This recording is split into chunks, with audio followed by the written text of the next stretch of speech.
It's time for the main event. It's the Shoe Shine.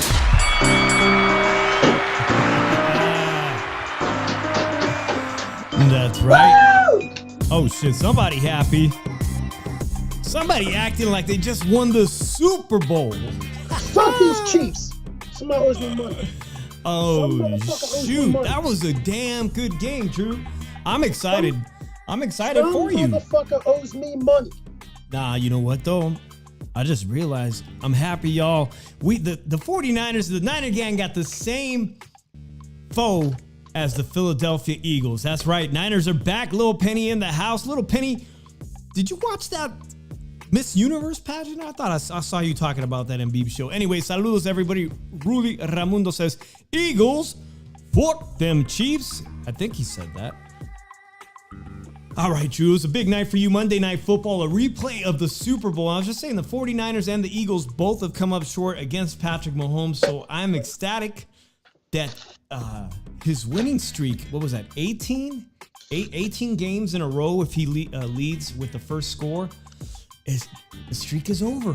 But Andy Reid's undefeated record in an Eagles-Chiefs game is over. Patrick Mahomes' undefeated record versus the Eagles is over. And at home. And at home. Ooh, it's gotta hurt. Ooh. Yo. They need to respect us now. Saludos to Javier Avila. Thank you for joining the show, The Shoe Shine. Of course, this is our Monday night boxing recap that we've been doing for almost 3 years here on YouTube. Appreciate everybody here. This was absolutely the worst fight I've seen. It could be the worst fight of the century, Drew, and the records back it up. The actual scorecard backs it up. The CompuBox backs it up. It was absolutely trash what we saw for F1 weekend here. And Drew, I'm telling you, not only was it complicated to get to the strip, they comped so many people that were going to the F1 fights. They comped media people.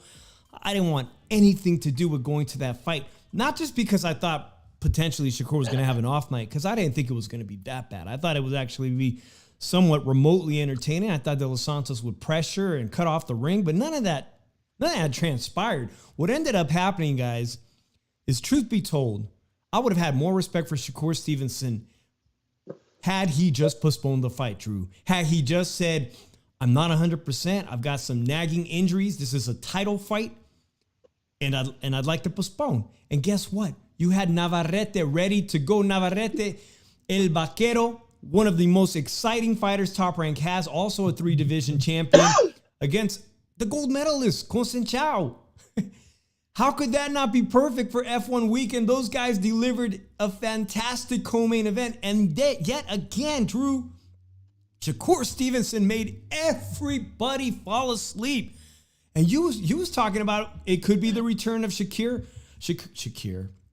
I'm thinking Shakira. They got all these new names for him. Shakira this. And just like a month ago or two ago, I was praising Shakur as being the future, the future of boxing, potentially a 4-division champion and all this shit. The successor to Floyd Mayweather. That's all gone again, Drew, because this was absolute trash. Dave, you're fucking up the vibe, man. What is the vibe? We're talking. Hey, tonight is the Shoe Shine. Tomorrow night is Tailgate Talk, guys. Usually we've been doing it Wednesday night, but Turkey Day is Thursday. You can see Rhonda. You see how excited Drew is? She says hats Tell off. your boy he owes me money. I'm sure he knows. I'm sure he knows, but shout out to Rhonda. He talked all that shit last week. Oh, little penny. He better come back. He better come on the show tomorrow night. Tomorrow night. Come on. The phone lines will be open. If you guys didn't know, Rhonda's good friend Brandon called into the show a couple weeks ago to our tailgate talk, I believe, and made a wager with Drew. So, excuse me, it's time to pay up the bet. But it was a great game. That's right, Rhonda. It was an absolutely stunning game on Monday Night Football, replay of the Super Bowl, and it was a damn good game between number 1 and number 2. Clearly now we see the Philadelphia Eagles are going to be power rankings number 1. So are we ready to talk some boxing or what? It's not disputed no more. It's undisputed. Undisputed. Let's talk about Navarrete El Vaquero, because this fight was sensational. Of course, it was Formula 1 week. It is now gone, and all us Las Vegans just can't wait till they get the stupid shit off the strip, those damn grandstands and all this bullshit, Drew. We just can't wait to move on from Formula 1. Hopefully, they will reconsider and not come back, but it doesn't look like that. So, all right, guys, the co-main event delivered absolutely fantastic. I think in round 11, I was reading the stats where Navarrete delivered and landed more power punches than Shakur landed in almost the entire fight. Let everybody know that the shoe shine is on, guys. I appreciate it. Drew went to go do a celebration dance, I suppose. But Constantin almost came up with a narrow victory against Oscar Valdez in Arizona about a year back.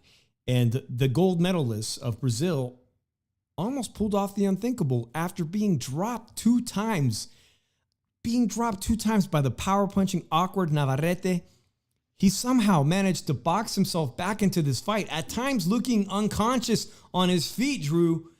And there was no quitting in the guy. This is what you want to see in a championship fight. This guy was going for, believe the 3rd time trying to attempt to become a world champion. He is a gold medalist. No quit in the guy, Drew. Did he quit? Did he have any quit in him? Nope. No quit at all. Tell me what you think, because now Shakur today is saying, this guy wants to fight me. This guy barely pulled off a draw and defended his title. And Shakur easily beat Constantin recently. But honestly, I'd rather watch Navarrete fight any day of the week over Shakur Stevenson now. What was your impressions about this fight? It seemed like he didn't want to fight, didn't want to engage. Like, I just don't understand. Like, how do you expect to want people to watch you and everything, and like you just don't want to engage? Like, you kind of got exposed a little bit too, because when you had to defend yourself a little bit, you were off balance at times. And it seemed like he had difficulty too, because that fight showed a couple of things. One, he's too defensive. He reminds me of Regendale. 2, he can't fight a southpaw well. 3, he can't fight a guy that can move. And I think, like, if you're gonna put him in there with all these different guys and everything, Lomachenko and everything, if he's gonna do that, I don't think he beats none of them. Like, I don't think he beats Lomachenko. I don't think he beats Devin Haney. I don't think it's an infinite Tank, because we don't know how Tank does facing real adverse, and but I think Shakur would just try to box him outside all night. I think the Devin Haney fight would be more the same thing, but I think Devin will get inside, and I think Loma gets inside and beats him and everything. I think when the same fate awaits Shakur, you be too defensive, you're gonna end up just like Regendale. Drew, I thought you were going to talk about the Robson Constantin Navarrete fight at 130 pounds, because it really, truly could have been the main event. That's what I'm saying. If Shakur would have just bowed down and said, hey, guys, this is a big fight. I'm not feeling 100%. I'm ready to let you guys take over. I think everybody would have been better for it. Shout out to my boy Ryan. I did watch Formula 1. I thought they put on a hell of a production, actually. considering it all, considering even that Friday night practice was stopped because I guess a pothole or some type of drainage came up. That was pretty wild. And actually now looking back, I think if I get an opportunity to check it out next year for a decent price, I think I'm going to go check that out. Well, anyways, guys, Drew has disappeared again. Perhaps some more celebration. I just heard what sounded like AK-47 shots in my neighborhood. I hope it's fireworks, guys. It is Las Vegas. It is a big city. I have to remind myself all the time, hey, you just moved to a big city. So saludos, Nando Lamas just joined us. I see Mom Food. Appreciate you, Chicano, everybody. Ryan is in the room. Appreciate you guys. We're talking about Thursday night's fiasco and the aftermath of Shakur Stevenson pulling off what had to be the absolute worst performance. Let's look at some of these statistics because they're absolutely awful. Awful, awful, awful. Here are the final stats, guys. Any championship fight, they broke the record. And it's not a record you want to land here. De Los Santos made CompuBox history tonight as 40 landed punches are the fewest landed punches in a 12-round fight in CompuBox's 38-year history. Well, there you have it. I said this could be the worst fight of this century, and so far we're only in 2023, so this has to be 38 years history. Nobody's done worse, okay? Emmanuel Navarrete landed 23 power punches in the 11th round. So there you go. Even in the co-main event, how much better of a fight that was to fans.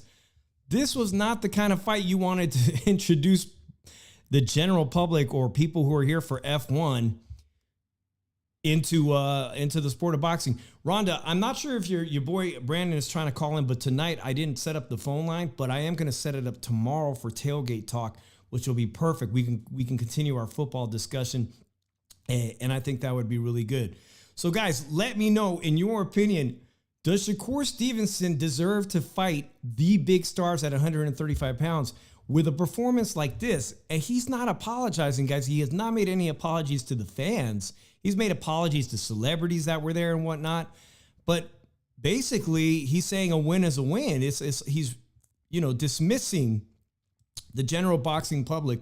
And with stats like this, he absolutely all of us deserve an apology for watching this shit and staying up, especially if you live on the East Coast. Shout out to all my people on the East Coast who stay up to watch boxing religiously. Drew stayed up for this shit, and he had to work at probably 5 a.m. That fight was so boring. The cure to insomnia. Ryan Garcia had some very harsh words. Tank. You guys, everybody's clamoring for Tank Davis to give Shakur Stevenson an opportunity. And really now I have to agree with Tank. There's no way that Shakur Stevenson deserves to be on a pay-per-view platform with somebody like Tank that consistently delivers stellar knockouts. In his fight with Ryan Garcia, they easily were the highest grossing pay-per-view fight of the year. Even if Ryan Garcia lasted only 4 rounds, Ryan Garcia came to fight. In the second round, he pressed it, and he tried his best only to get countered. But he tried. I don't see how Bob convinces Bob Arum, the promoter of Shakur, and I think that contract is expiring. There's no way that you were convincing Tank Davis to fight him. There's no way you could probably convince Devin Haney to come back to 135 to fight him for that belt. There's just no way. I don't know. Personally, my thoughts are that the truth is that Bob Arum should let him go and cut ties with him and say, what I said about Terrence Bud Crawford being a money loser, somebody that I couldn't secure big fights for, somebody that nobody wanted to fight, all these things ring true for Shakur Stevenson. Cut your losses. Cut your losses with Shakur Stevenson. Let him go on the free market, and let's see who pays him a hefty fee to be at the top of the free television market. I tell you, nobody will. With PBC now looking for a new place, Drew, I don't see how PBC picks up Shakur Stevenson. If Bob Arum cuts ways with him, who picks him up? Matchroom, DAZN, for pennies? I mean, his contract is coming up, Drew. Does Bob Arum re-sign him for a fight against Lomachenko? I look at it like this. If you're going to re-sign him, you're basically going to re-sign him on a 2-fight deal. Let him have a defense, and after that, you book Loma probably to fight because the IBF's going to order Loma versus Kambosos. Let Loma beats Kambosos, and then you have a unification belt. And Bob will expect Loma to beat Shakur Stevenson, and Loma will be the A side. I just don't get how Shakur Stevenson is going to think he's the A side. Well, he just does not draw. Loma draws a lot more he does. So Loma's going to be the A side, and it looks like the house fighter will be Lomachenko in this fight. Well, speaking of Kambosos, I don't know if Little Penny is in our chat still, but Little Penny lives, I believe, in New Zealand, Australia, the same time zone. Drew, it was the middle of the day, most likely I don't know what time it was. Clearly there's daylight, but Kambosos here letting everybody know what he thought of trash Shakur Stevenson's performance. Even he, as the former undisputed champion at 135 or former, unified champion, he don't care to fight him either. I mean, I think you'd have to pay him quite a bit of money to engage in a fight with him. What are your thoughts on that, Drew? Even Kambosos don't want to fight him or watch his fights. It's really crazy because Shakur did not help himself at all in this. Like Nando said, this is supposed to be a showcase fight. And it wasn't a showcase fight. It just shows that, hey, he don't give a fuck about how he wins. As long as he wins, the thing about it is, man, when you have all this talent and everything and you don't use it, and you're playing tag with somebody and everything, nobody wants to watch you. And like, tell you the truth, Bob knows that nobody is going to pay to watch this guy. People were leaving halfway through the fight and everything. That's not the first time. I've seen it. I saw it with my own eyes. I've seen Shakur fight twice. I've seen him fight in Reno, California when he fought that for the vacant 126 title. I've seen him fight against Oscar Valdez. In the Oscar Valdez fight, Drew, I was watching, oh man, who was I watching? The two women's champions that were fighting that night, Serrano and Katie Taylor. I had my phone on DAZN to see what was going on in that fight because even that fight was that boring. And people right behind me were like, oh, what's going on with the Amanda Serrano fight?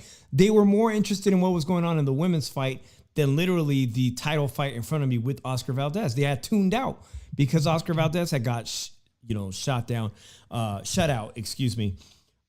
Drew's checking his phone. I'm checking my phone. What's going on here, guys?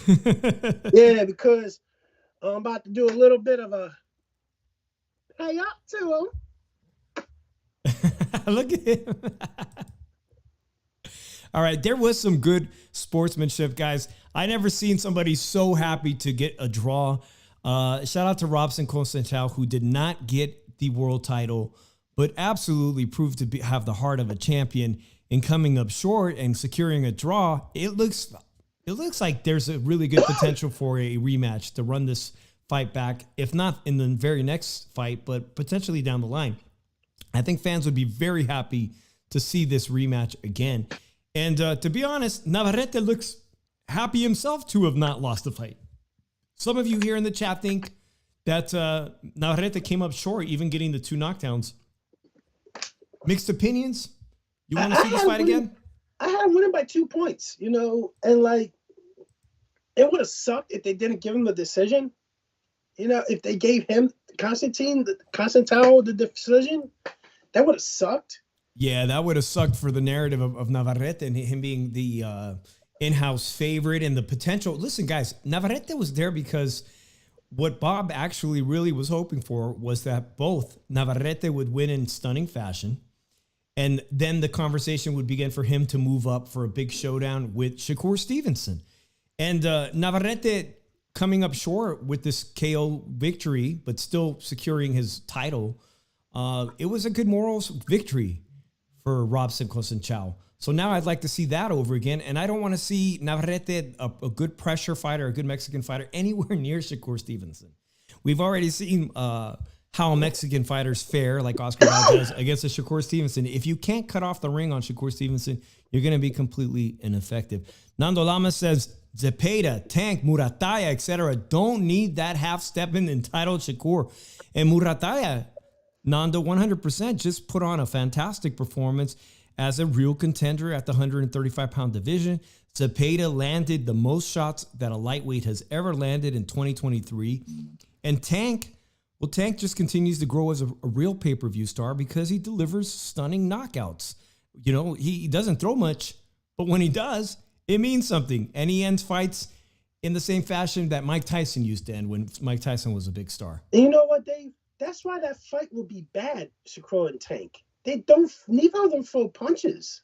You're right. Shakur is very economical. Shakur was never been so economical. And Tank, while being very economical, is a thunderous counterpuncher. And if Shakur isn't throwing anything, right? If Shakur is throwing 10 punches per round, you don't really give Tank an opportunity to land those stunning counter shots. So I'm all for it. If Tank says, I don't want to be anywhere near Shakur Stevenson, don't bring him up in my conversation. Now here, Ryan has a good comment here. He says, I actually want to see Oshaki Foster versus the winner of Navarrete Consenchao too. And I agree, Ryan. That's Oshaki Foster and what he did the other day, coming back and potentially a fight of the year candidate, a fight of the year candidate in Cancun, Mexico, and now being newly signed to Top Rank. That 130-pound division is even more exciting now, especially because he's an in-house fighter with Top Rank.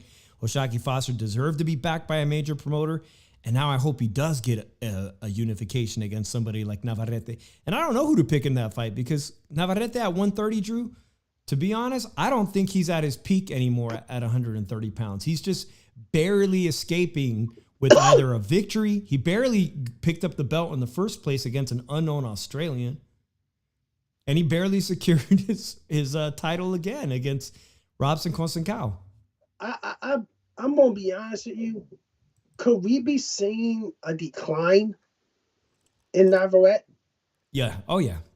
We had been seeing it. We had been seeing it at 126. I'm starting to see a huge decline in this guy. Like, he's been stopped. He's been hurt, and he could be stopped.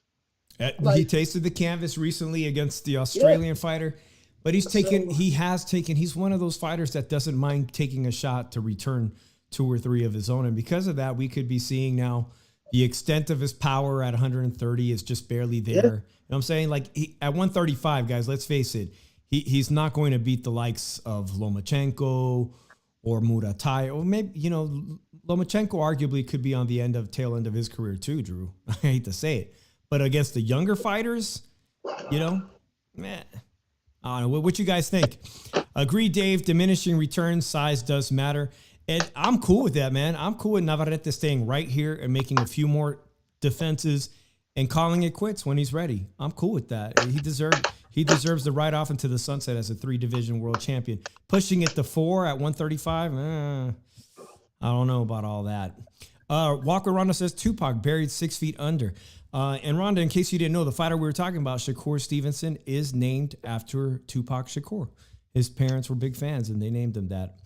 So, Saturday, we had the complete opposite on DAZN, Drew. And I am going to this amazing fight this Saturday with our homeboys, with our friends from Las Vegas. We're going to go to the fight to see David Benavidez versus Bubu Andrade, the former WBC 168-pound champion, who is actually the sparring partner of who we just saw fight this weekend on DAZN. I'm talking about Diego Pacheco, a potential future star of the 168-pound division, against Coceres, a guy that dropped Berlanga and has been in there with some a very good scrappy veteran. Came in to give him a real test, Drew. Before we get into that, I want to talk quickly about women's boxing because Erica Cruz, who fought Serrano, Drew, you remember that Mexican girl that her face was just bloodied up and didn't stop against Amanda Serrano? She picked up her 2nd world title at a new division for the WBA Women's Bantamweight Championship. Women's Bantamweight or Super Bantamweight? Super Bantamweight champion. This is the kind of performance I wanted to see in Shakur Stevenson versus De Los Santos. Now I was actually saying, I wish you would have fought at least as good as the women fight, because they actually put on a hell of a fight. Again, Erica Cruz delivers in 2023 a sensational performance, comes back strong from round 6 to whatever to take the title and win. So shout out to her. Now, there is some pretty interesting news we talked about this women's boxing. You know that Katie Taylor's going to have her rematch. And I think it's this weekend, right? On DAZN, speaking of. She went ahead and said today, Drew, that she does not believe women have enough strength to be fighting 3-minute rounds to be entertaining. And that's something that I kind of, my opinion is shaped that way, that 3-minute rounds for women, they're just not that exciting. And the chances of knockout don't seem to be there. We saw Amanda Serrano recently get a 36-minute fight, and she could not stop the girl. And now Katie Taylor is saying she don't think it's good for the sport either. What do you think?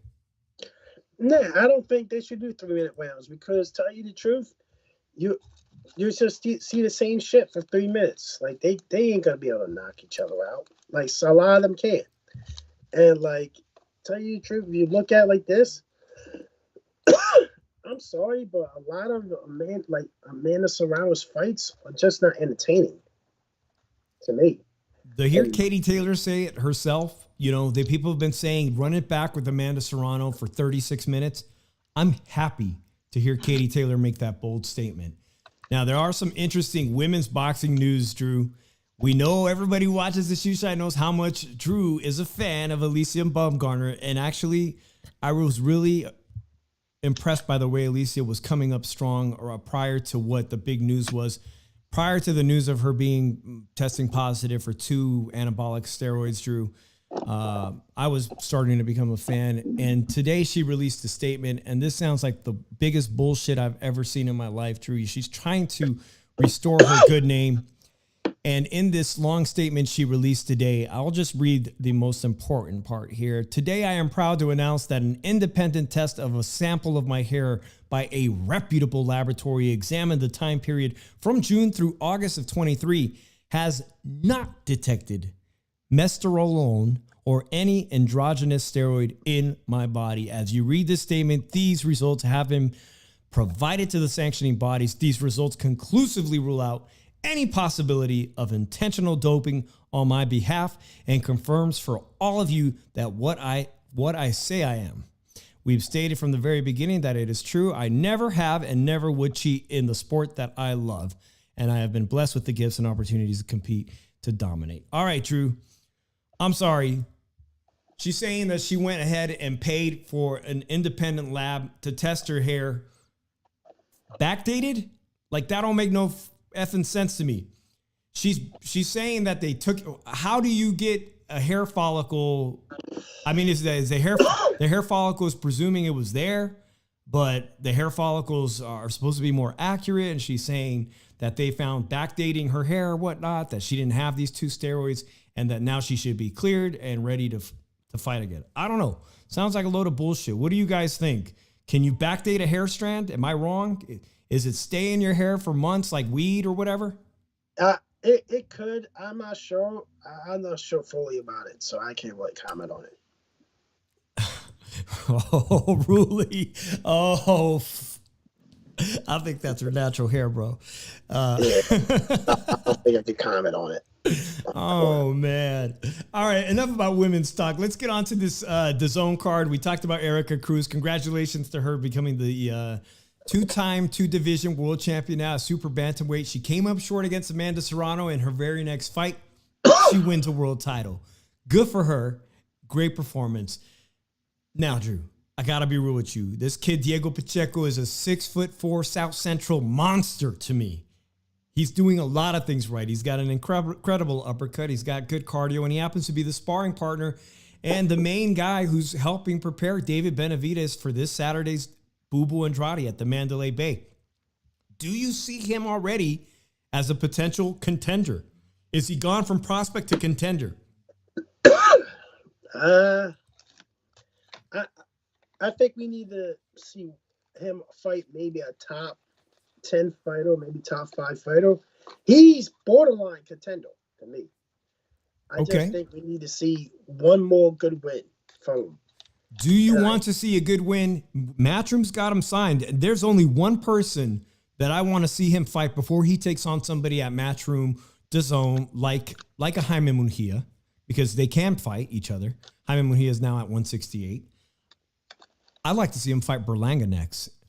in 2024. I think one of those 2 wins will get him up there and everything, even though those 2 are very crushable fighters themselves. But this guy has the most upside. Absolutely. Absolutely. As a primary sparring partner, we know we're not going to see him working with the zone, going across the aisle to fight the likes of the great PBC fighters at 168, unless PBC, we hear the miraculous news in the next 6 weeks that PBC is coming to DAZN, which is a rumor out there. That'd be amazing. That'd be amazing. But while he's not, I'd like to see him fight somebody like Berlanga, because I don't think Berlanga is going to get a shot at Canelo Alvarez, and I don't think he deserves or merits one. But a great fight between a Mexican-American from the West Coast, from South Central LA, against, you know, a New York Puerto Rican. This is what boxing is about, these great rivalries. And to be honest, I don't think Berlanga's a contender either, True. I don't think so. I think Berlanga is really like, I don't think Berlanga is going to make it to contender, because I think one of these matchups they make for him is going to want to be a mistake, and dude may beat the balls off of him. So we have not seen Berlanga fight on DAZN yet, have we? Yeah, we have. Okay, all right. He just fought recently. I can't even remember. That's right. He beat he escapes with a narrow win over Quigley, former middleweight. I think it's perfect. I think it's a perfect opportunity to schedule this fight in 2024 and eliminate one of these guys, especially if PBC comes across and makes a deal with DAZN. And now you have all these potential great matchups with people like David Morrell, you know, Caleb Plant, all these PBC fighters. If they were to come over to DAZN, man, Diego Pacheco gets in the mix real quick. We could be talking about Diego Pacheco versus David Morrell. And it's crazy. Today, Eddie Hearn said only hardcore fans know who David Morrell is, and the risk reward doesn't exist for him, that none of the big names want to fight him. I don't know. It's crazy. I'm be honest with you. It's very crazy. If they go to the zone PBC, then there's no reason why we can't see big fights. There's no reason. Exactly. And now all of a sudden, Canelo can't pick and choose so much either, because now they could all be in-house. Anybody is available to him, including Jaime Munguia, Diego Pacheco, all these people. Now, none of these names are big enough names to merit a fight for the star power and the pay-per-view and the big paychecks that Canelo brings. But this Saturday, whoever wins this Saturday night cannot escape the conversation of Canelo Alvarez in 2024. It has to be. They have to force it. The WBC must enforce, like other sanctioning bodies, defense of that title. It has to be done. If they don't do it, what else? What can we ask for? You know, if they don't do it, it's a corrupt system as it is right now. So if they do it, great. They don't, we have something else to talk about. So Ryan says David Morrell is fighting Sena Agbeko on 12/16. I'm curious about that, because I thought this was Showtime's last card. So is that on regular PBC on Fox? And why didn't they put that on the undercard this Saturday at the Mandalay Bay? If you guys are we have to tune in. The next 3 weeks are going to be fantastic for boxing. Now Ryan's telling me 12/16. David Morrell, someone I'm very, very excited about his development. But this card on Saturday at the Mandalay Bay, guys, is going to be fantastic. The return of the middleweight champion, Jarmal Charlo, who has not fought in nearly 2 years, against Jose Benavidez Jr., who is the brother of David Benavidez. And you guys probably, if you guys don't even watch boxing, you might remember him from the Rocky movie that was just come out, or the Creed movie, because he played the heavyweight champion in that. Jose Benavidez also has a crazy story. I saw one of you guys mention how crazy the story is for Oshaki Foster. Jose Benavidez is also a gunshot survivor. They really tried to murder him on the main streets of California, and he survived. And he's gotten big fight opportunities. He's ready to take on sometimes at weight classes that are completely disadvantaged to him. Here again, he's fighting at a weight that I think is entirely probably too heavy for him. But he always comes to fight, and we'll see, what kind of work him and his brother have been doing in his camp, if he'll be able to give Jermall Charlo, the middleweight champion of the world, some trouble. Jermall Charlo hasn't been in the ring in nearly 2 years. He's going to be rusty as shit. That's for a fact. He's going to be so rusty that the WBC said, Jose Benavidez, even if you win, you're not eligible to take his title. So the title's not on the line. I don't know how you guys feel about that. I'm not cool with that. That doesn't sit well with me.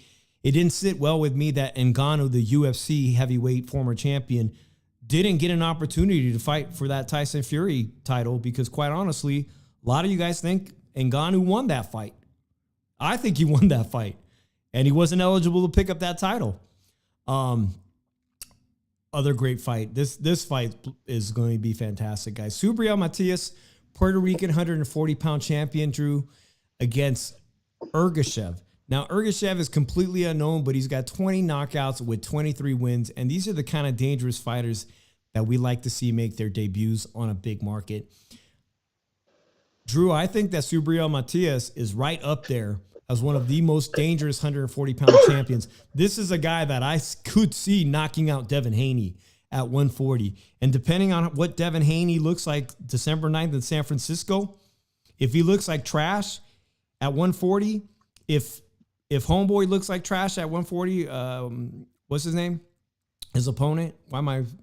Prograis? Yeah, Prograis looks like trash to Devin Haney.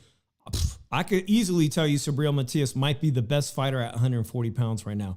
All depends on what we see this weekend. But Drew, let me get your thoughts on Jermall Charlo, the 160-pound champion, coming back after 2 years against Benavidez Jr., who was once a welterweight at 147 and fought Terrence Bud Crawford. He gets these big fights, but this Saturday he is not eligible to win that WBC title. More bullshit or what? It's more bullshit because, like, dude, like, you're not fighting legit middleweight. You're going back against a legit 154-pounder now. And, like, I don't know. It's just a bunch of bullshit. I guess he's not. I guess the move up to 168 for trying to get a Canelo fight ain't happening.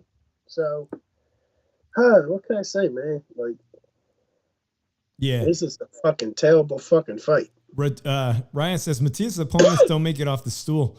I love that. I've seen some really good analysis on Boxing Gems on YouTube, guys, of how Matias does his unorthodox boxing, and I love that breakdown. So go out there and watch that Boxing Gems breakdown on what Matias does, and you could see how he could give people like Devin Haney hell in the ring, and Regis Prograis. I think we might be seeing the tail end of his career where he's slowing down. That performance in New Orleans that he recently had was quite awful. Nando cracked me up. I got to read this one. I'm going to buy this card, but I'm not super excited. One-legged Benavidez. I mentioned he was a gunshot survivor. Doodoo. And semi-retired Jermall making his return. That's right. It could be an awful night. It could be filled with comedy, but like I said, there's some undercard fights that I am interested in seeing, like Matias. And who else is on this card? Right before that, on this card, let me see here. The fourth fight down. Hector Luis Garcia, Lamont Roach. Lamont Roach is probably at the end of his career. That's a good fourth card. I mean, I'll probably make it there in time for the three top cards. I'll probably make it to see all those fights. We'll see. But I'm excited to go there, guys. I think there was a real good value in paying for anybody who's here for Thanksgiving weekend in Las Vegas. I think it's a good value. And if you're here, there's cheap seats available. Get out there. Get out to the Mandalay Bay. I'll buy you a drink. If you say you're a fan, I'll buy you the first drink. I promise. And actually, I might be having copies too, Drew, of our boy Lukey Boxing. Lukey said he's going to be sending me some books to give away on this show for Christmas. So shout out to Lukey Boxing, our boy. And I might have those books in time too. I might bring some of those. All right. Ryan says, rumored full card for the 12-16 fight so far. That is interesting. I thought that fight with Floyd Mayweather and Mikey Garcia at the top, I thought that shit fell apart, and now it could potentially be back. I'm excited about that. Remy says, I think Jermall purposely weighed in at 163. By the way, guys, this Wednesday, speaking of this fight, Tuesday, tomorrow night, Drew, we have Tailgate Talk, because on Thursday, And shout out to Drew and the Philadelphia Eagles. Shout out to my 49ers and the Niner Bang Bang Gang. And shout out to the Raider Nation doing their thing. I'm telling you, Drew, I don't know what's going on with the Raider Nation. They're probably going to lose twice to the Kansas City Chiefs. I saw how weak the Kansas City Chiefs final stretch is. Man, they're getting off easy. They're getting off easy. Big time. They're going to coast right into those playoffs. But shout out to everybody. Tomorrow night we'll be doing Tailgate Talk. That being said, it's 9 o'clock. I said we would be done at 9 o'clock, Drew. Final thoughts on this weekend?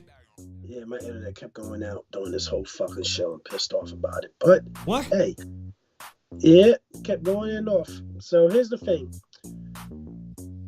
I'm really, like, at wit's end with boxing on some levels because we get bad cards, we get bad fights and everything, man. Like, as a fan, I'm really starting to get pissed off and get really tired of it. That they expect you to pay to go to these events, let alone sit down in your living room or in your bedroom,